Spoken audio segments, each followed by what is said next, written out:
My name is Sanjeev Shroff, and I've been practicing for 22 years here in Orlando. I grew up locally in Central Florida where my dad was a primary care, and I went to the University of Florida where I did my undergrad, med school, and residency, and then I went back up north for training, and I wanted to make sure I settled back in Orlando to give back to the community that I grew up in. As growing up in a household of physicians, I always saw the relationship my father had with his patients, and I wanted to make sure that I was able to do a similar thing.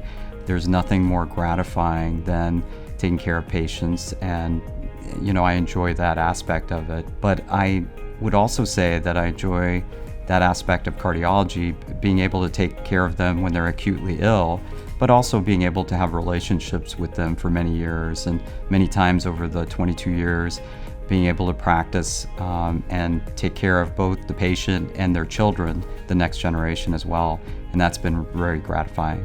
The biggest thing that we find in our group is looking for that relationship and that personal care. What's happened with healthcare over the last few years is it's become very mechanistic, and that's not really what we're about. We're more about patient relationships and patient-centered care, which is a huge aspect of our practice and a premise of how we move forward. My approach with patients has always been patient-centered.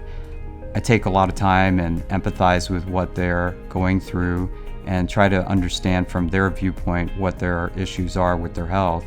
And when patients understand, they feel very empowered to take care of their own health. And I think that's a big premise of the Cardiovascular Center of Florida, is trying to empower the patient in a world that seems to be moving in a different direction.